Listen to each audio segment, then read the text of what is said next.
I grew up in the school of thought with hip hop where it was like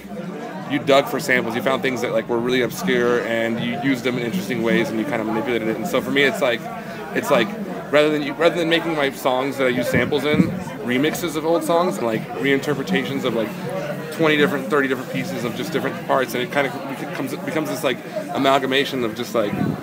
of all these different moments in time, different recording techniques and stuff like that. And it's kind of like it's an art form that's kind of dying, you know, because kids are like, oh cool, they use samples, so then they just get like massive bass and put that on top. And I mean, my whole principle is just the fact that like I know how to make dubstep, I know how to make, you know, like banging ass, like just lose your face music, but I don't want to do that. That's already represented, you know. I feel like what's not represented is music that like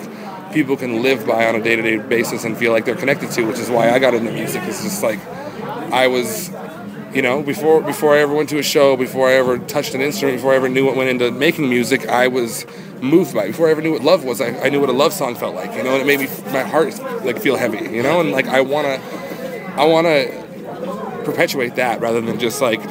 a momentary scene or like a snapshot in like a, you know, in a style of electronic music that everybody's into right now, you know. And I'm not talking shit about anybody because it's like because everyone else is doing things a certain different way. I feel like there's a facet or a niche in creativity in the music world that isn't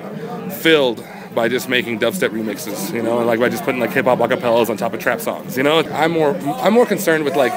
keeping up with myself and my life and like being able to like stand behind music I made from now, like 10 years from now, you know, and being like, you know, that's not just like a snapshot of the techniques that are being used right now, but it's like it's my own interpretation of what I want, and like and it's my own heart out there, and it's like if it fails, I can't be like, oh well, it failed because I was trying to do what everyone else is doing. It's like, no, if it fails because I failed and like my, you know, like my vision failed, and I can put it on myself and I take responsibility for that. But if it succeeds, it's also like I'm not just chasing a genre. I'm not just chasing like this like trend, you know, because it's like nowadays it's just how dubstep was huge, you know. And now it's kind of like yesterday's news. Now everyone that was spinning dubstep is spinning trap, you know. And like for a while they're spinning moombahton, and it's just evolved so much. And I mean, I've been making music for 15 years, you know, and like touring and shit like that. So it's like with that in mind, it's like I've seen things come and go. Like there's plenty of nights, you know, where I'll go and have fun and just get loose at a show, but like very rarely are those artists that I go home and listen to, you know? Like I'll listen to old music or I'll listen to like downtempo stuff or hip hop beats that like just have like that feel, and like and also I think like a big part of what developed my style and like the sound for Pretty Lights and for the Pretty Lights music crew is just the fact that like, you know, we grew up with hip hop and we were learning with that before YouTube and all that stuff. We were learning like, oh wait, people are taking like samples and reinterpreting them in their own world, and it like you could hear like a country sample flipped in with like a, you know, with a you know a 4/4 time signature beat was just like, you know, like, and all of a sudden hip hop was like this thing where it's like, holy shit, this is the future of music, because you could take samples and bits and pieces from different genres, from classical, from country, from you know, other soul stuff, from like rare African music, from instruments from Asia that aren't even tuned, you know, and like,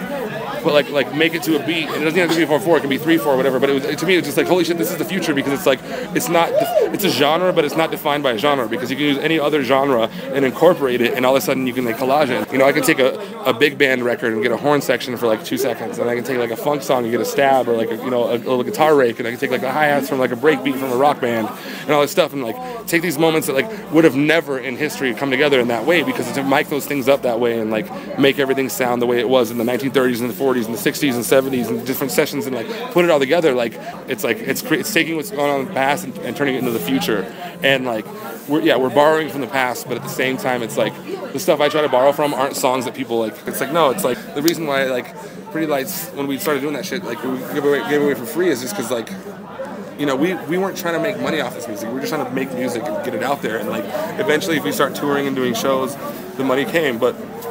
it's crazy when you see artists trying to like come after us for royalties and stuff. It's like, dude, we give our music away for free. Like, we're doing this because of the love of it. You know, like we're taking elements that are yours, and I'm not denying that those are yours, but like